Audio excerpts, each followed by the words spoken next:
So we were just kind of chatting before we started recording about listens and what content's doing well and how the Elon stuff took off. And we said before, like we wanted to talk about AI and GTP3 and how that is dominating content at the moment. I mean, I don't know what your feed's like. For me, it's just people chatting to GTP3 going, I'm going to write a book, and GTP's doing it.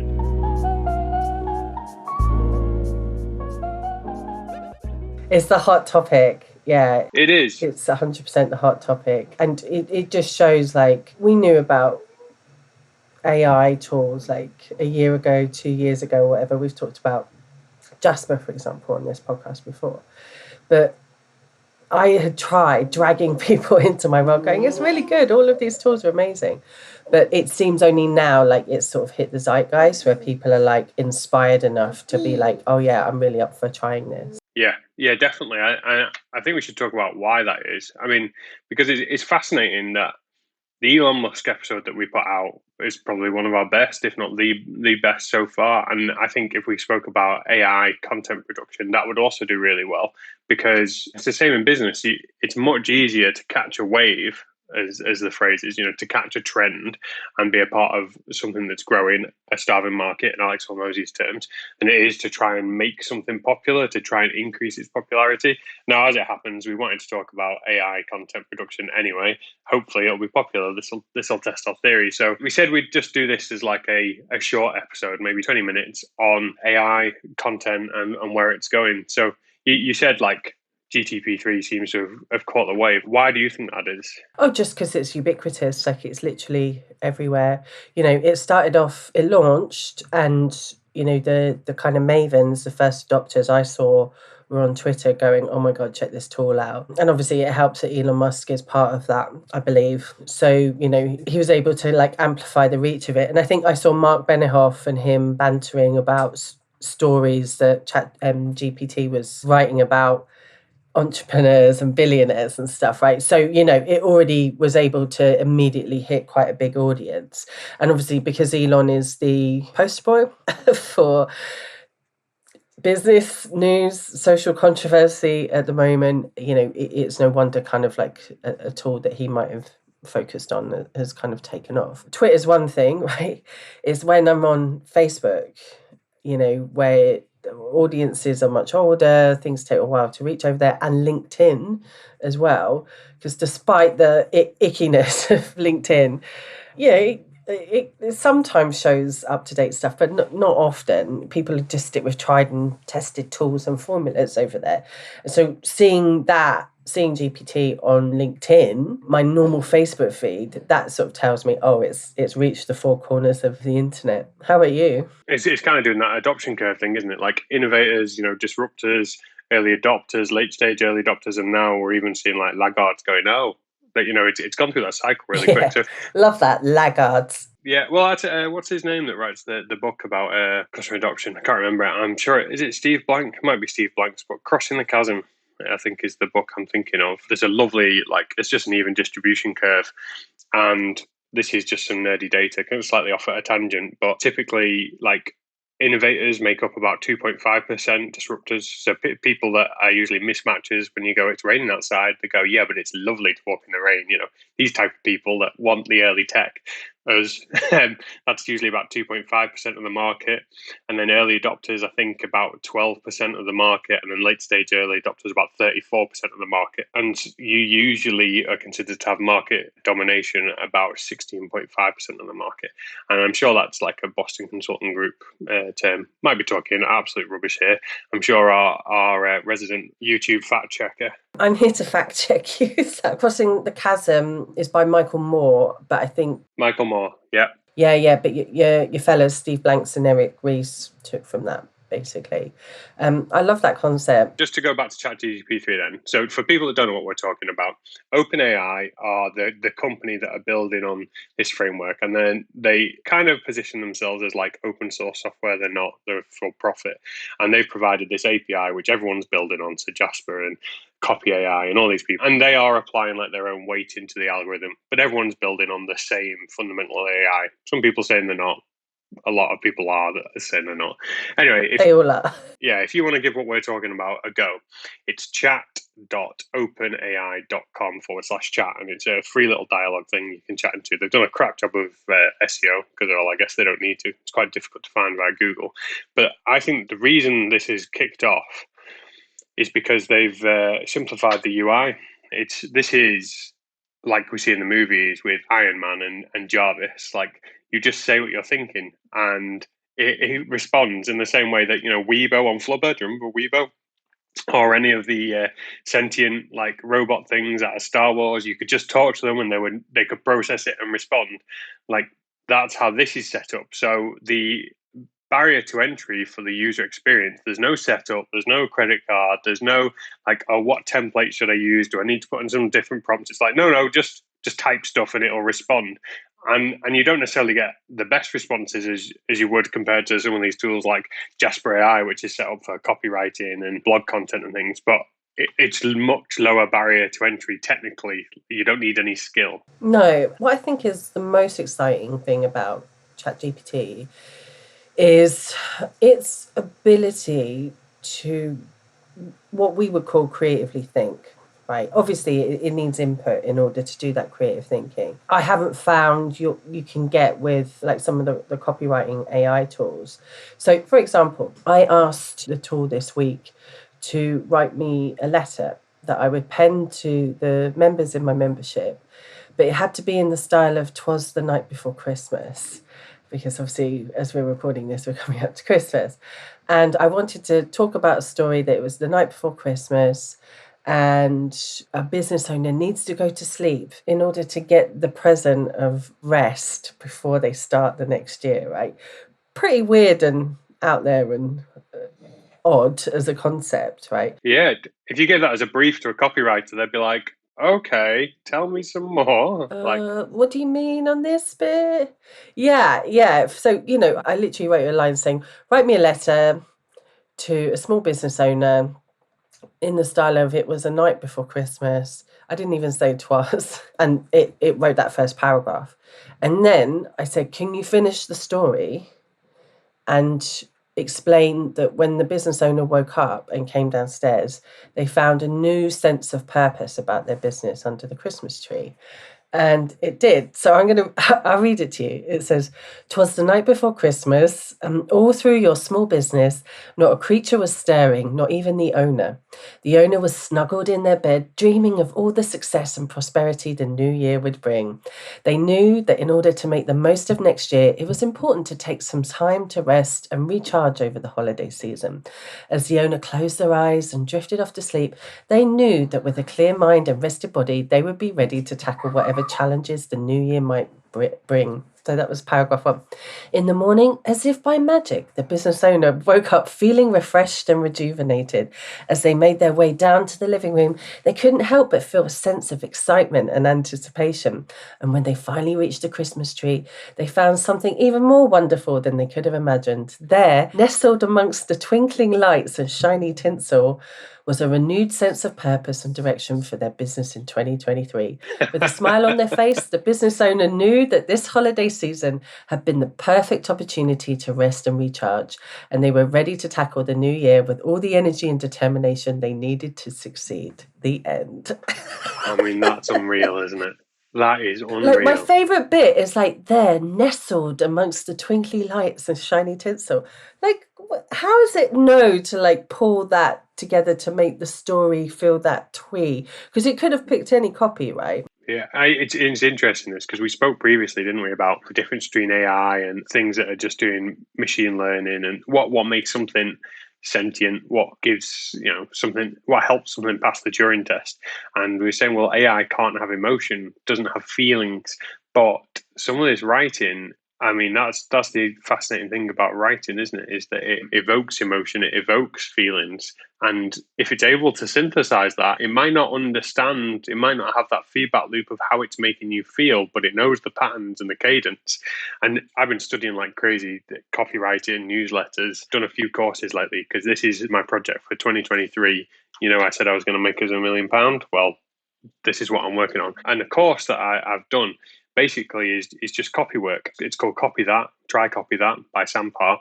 And essentially, he's got, it's 14 days of the best copywriting he's ever come across. And then you literally read it. He explains a few things about it, and then you write it out by hand.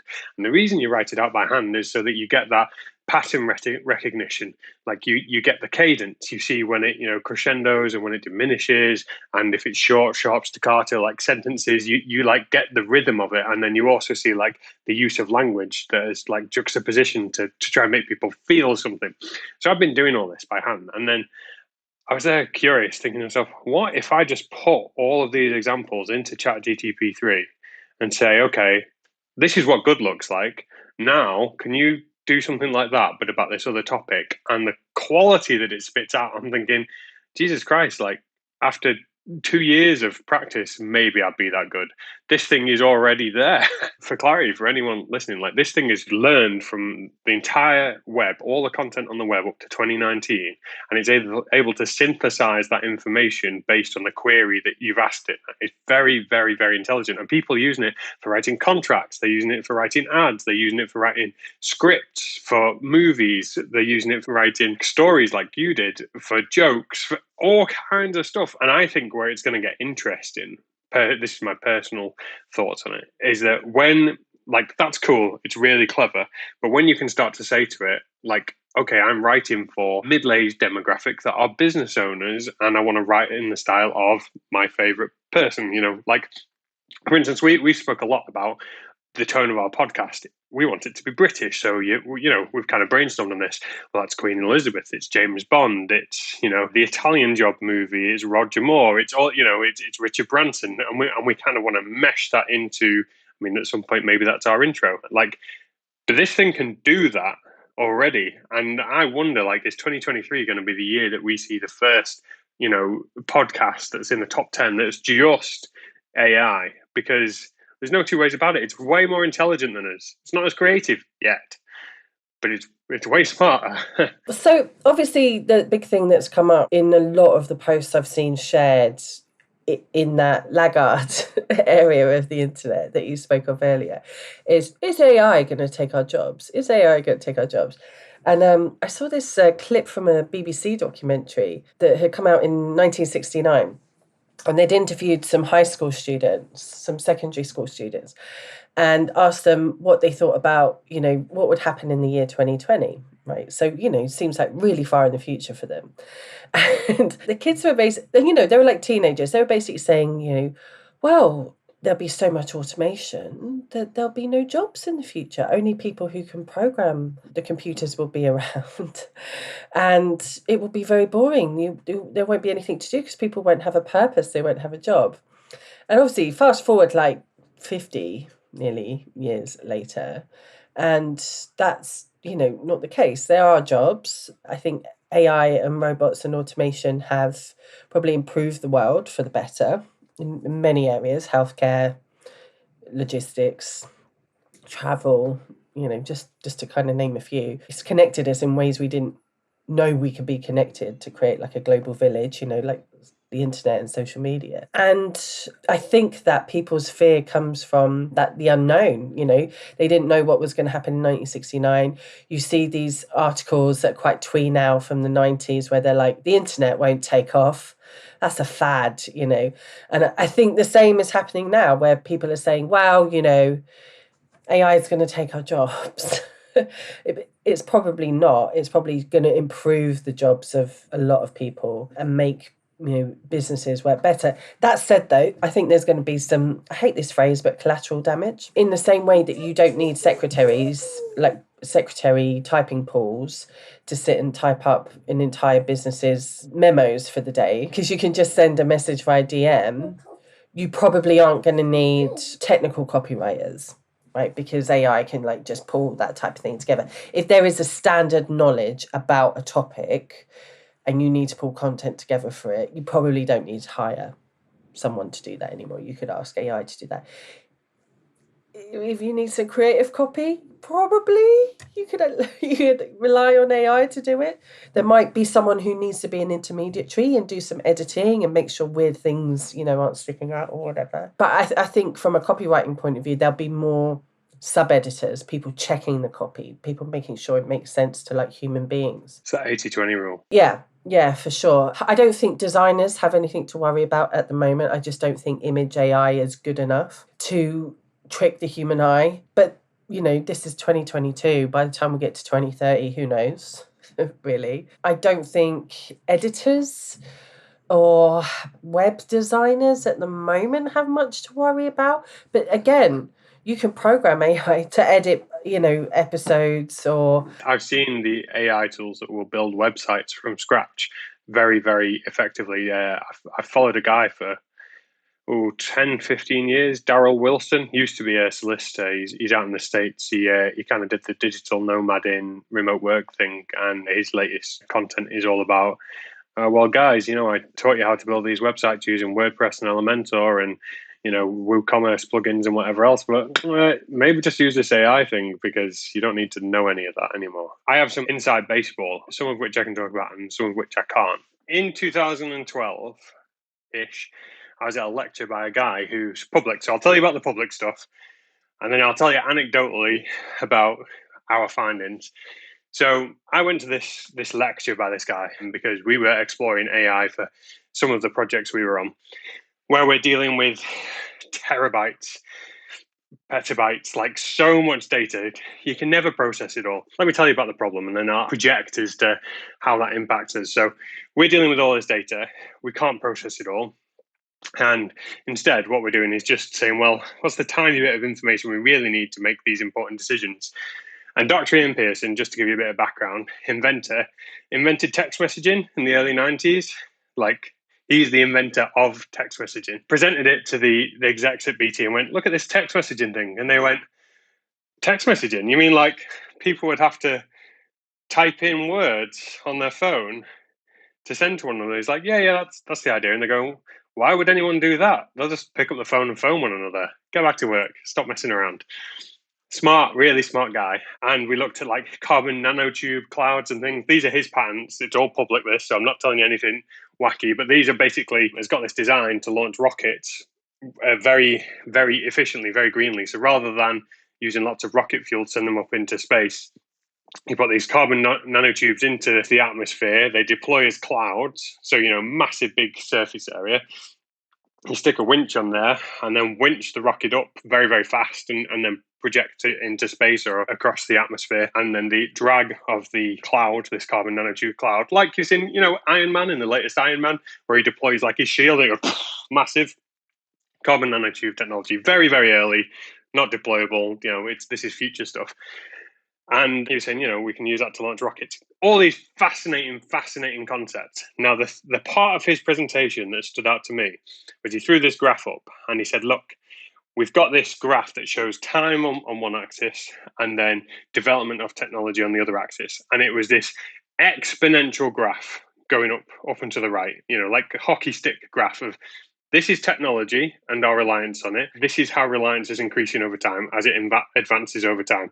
We are becoming more and more and more reliant. And that's kind of like, well, duh, like people don't use maps anymore. Everybody is connected to the internet to do pretty fundamental things. Like we were talking this morning about, I've got like a smart home and installed some new smart technology for security and whatever else. And it failed because it lost connection. And, it's different. I'm not saying that it's bad. I'm saying, but we are reliant on it now to perform our everyday actions.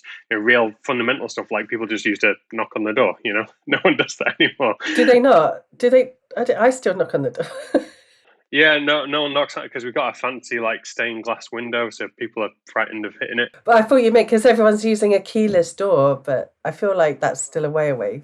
Yeah, well, I mean, a lot of the facilities I work in, everything's keyless. Like it's bizarre to come to a door and touch it. It's quite good for COVID and things like that. Anyway, and then on this graph where we had this exponential reliance on technology, we had an inverse relationship of people that understand the technology. And that makes sense, doesn't it? Because you think about the percentage of people that are data scientists and like high flying engineers. You're talking like Nobel Prize winners, how many of them are there? And then you say, okay, and then there's like technologists that are really smart people. And then you've got probably like senior engineers and then, top quality engineers. Because let's just be clear, these skills require that technical knowledge, scientists, doctors, like people that have spent their lives studying it to really understand it. And then there's the rest of us, and then there's people that are like, forget it, like not even interested. And that intuitively makes sense, doesn't it? Like as this technology gets more and more complicated and it becomes more ubiquitous, like fewer and fewer people will understand it. And that makes sense. And I think that's what we're starting to see. I spoke about, we had this massive data problem. We just couldn't process it all. Well, what technology is really, and AI is really good at doing, like Google does, well, do you know what? Like 80% of that, don't worry about it. And it's this Pareto's principle. It's not actually 80-20. Well, it's a bit 80-20 rule. It's actually a square rule because it gets more and more valuable. So 80% of it, no good, 20% of it valuable. But then you can apply that same principle to that top 20%. And 20% of the 20%, so 4%, is really valuable. And that 80% isn't. And then the same to the 4%.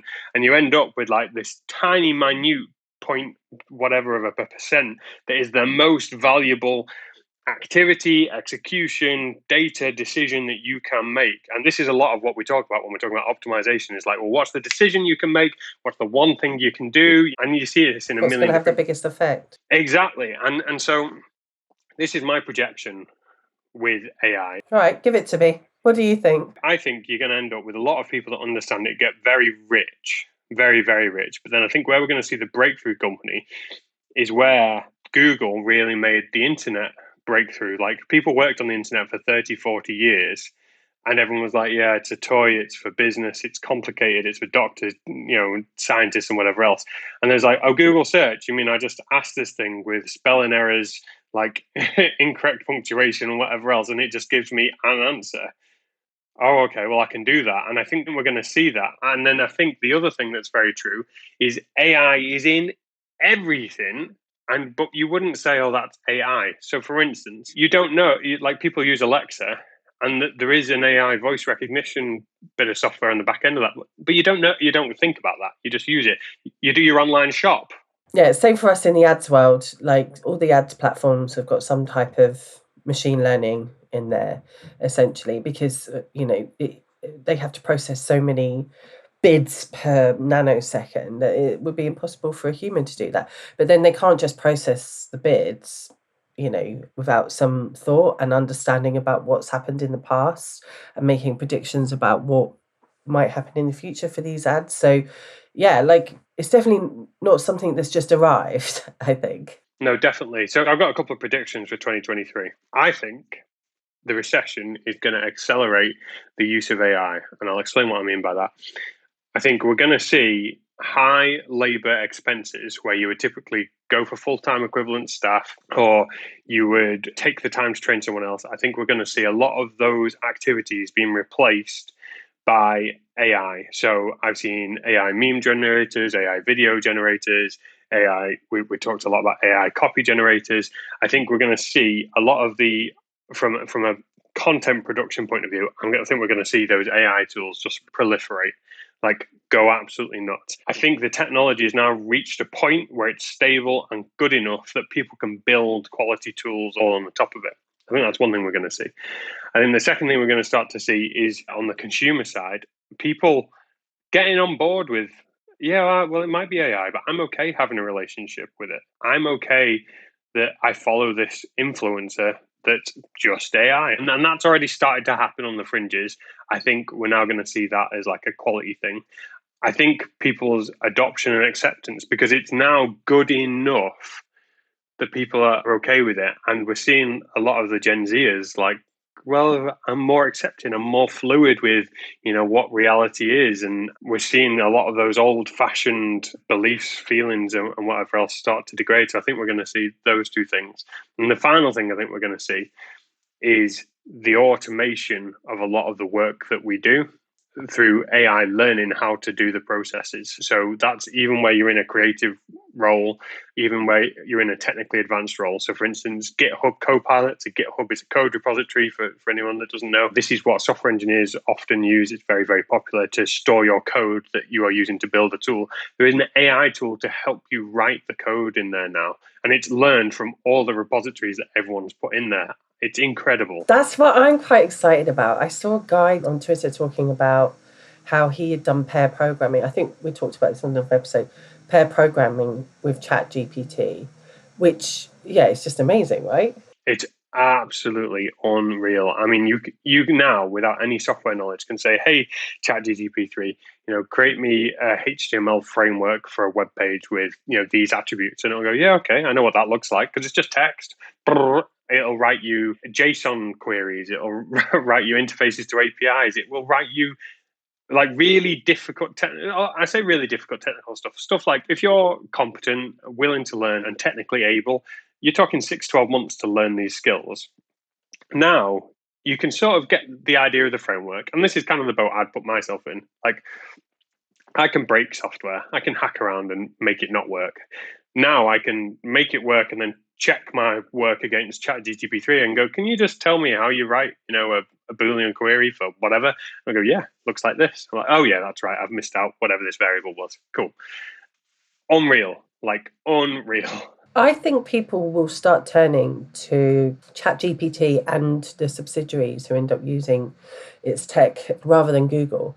I know there's been a lot of talk online, which is, no, Google won't let that happen. And they're so programmed to use Google that would just take forever.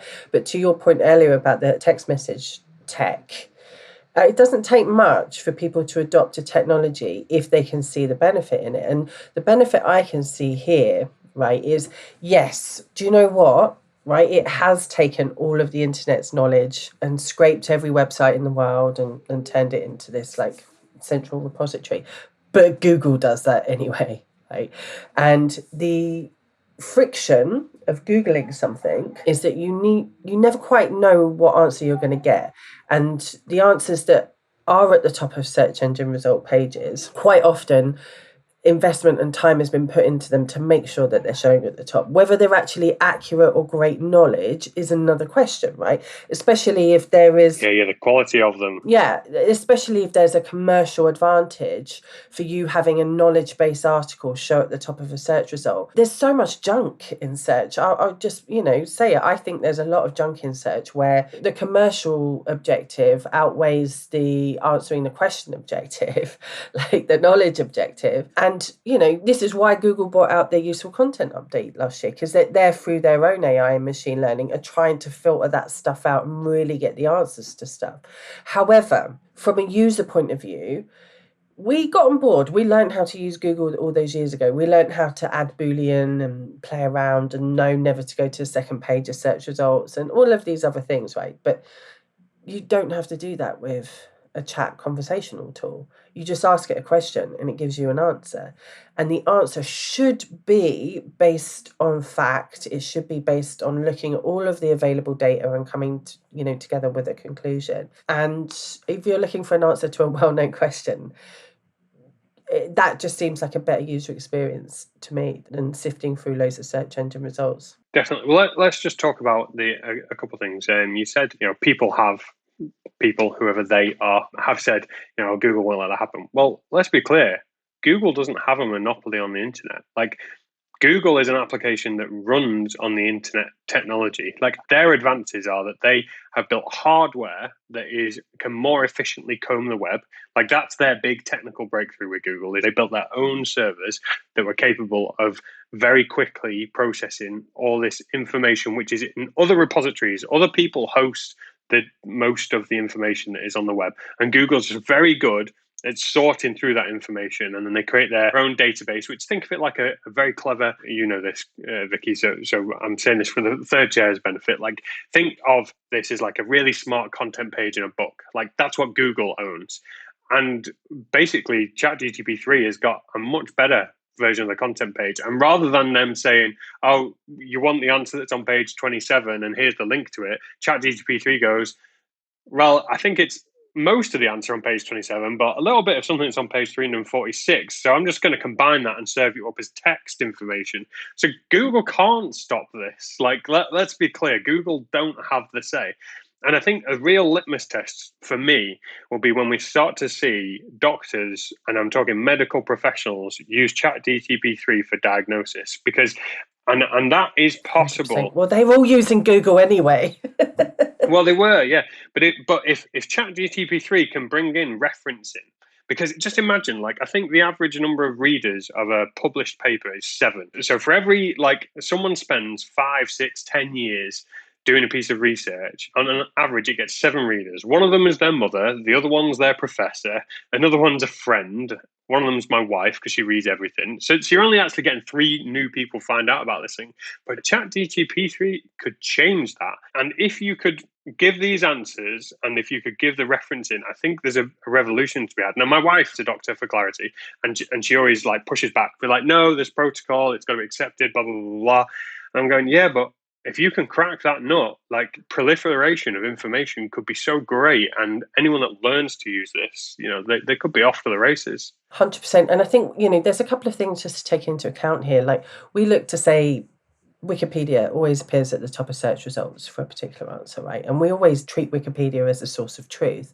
But the reality is that Wikipedia is made up of a community of great people who come in and they love it, like they're nerds for it, doing source checks, right? But they get their sources from third-party popular articles, often news outlets. And the assumption is that that news outlet would be publishing something that was true, right? But quite often, as we know, things aren't always fact-checked in the media. So there's a flaw there in the information that's being given, but there's an immense trust that's been put into Wikipedia. Or even the peer review process that published journal. Yeah, it's a peer reviewing it. It's based on someone's... They're supposed to be good, but we all know, like, mistakes get made there. So, But it's bias. Everyone's got their own bias. Of course they have, yeah. Yeah. So, if we can get to a place where the chat is outputting is as close to an assumption of well-regarded sources as possible, and then maybe it has footnotes so that you can make your own decisions, a little bit like what Elon's done with community notes on Twitter at the moment, so that there's like some real input. Yeah, I think that could be a game changer. The other thing as well is, for website owners who are slaves to optimizing their site for Google, what if in 2, 3, 4, 5 years you were optimizing your site for AI? And then how often would you need to do that? Because at some point, would the AI just go, I've got this, I'll take it from here. Thanks for giving me all the info, that I know. Just check in once a year for like an MOT, just to re-update me on your business goals or things like that as well. I think newsletters, like having one-to-one relationships with your customers, is going to become more important than ever. Like search. Like personalized content. Yeah. Yeah.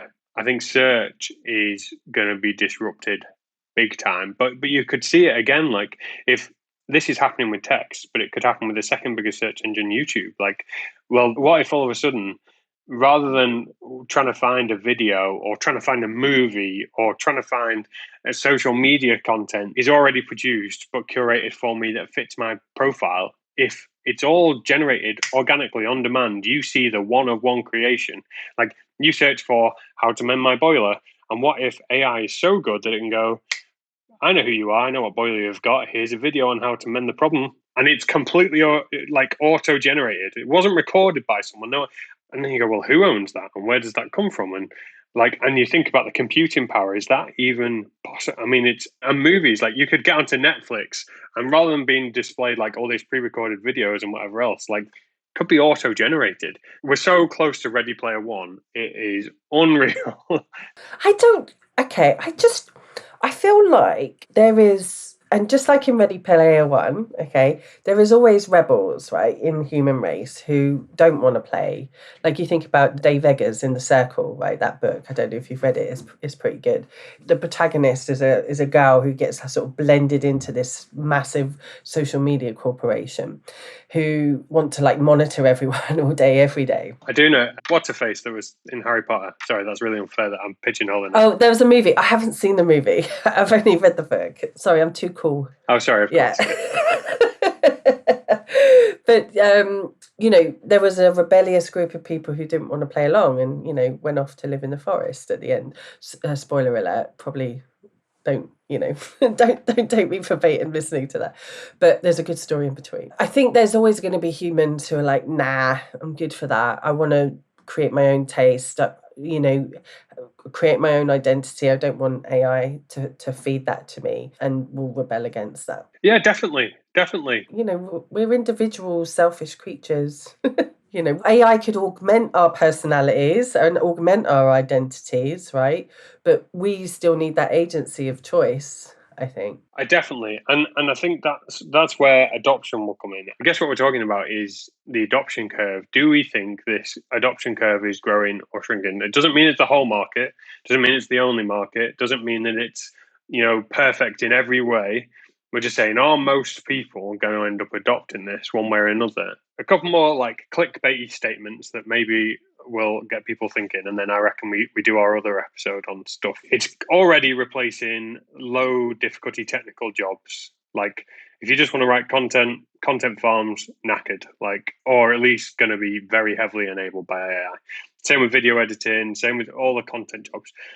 The things that's scary, interesting, is that it's now starting to encroach on professional jobs that we had typically higher barrier to entry. You had to spend 100 grand or so on getting the qualifications to be there. So lawyers, doctors, dentists, maybe not dentists, that's a very manual job, architects, engineers.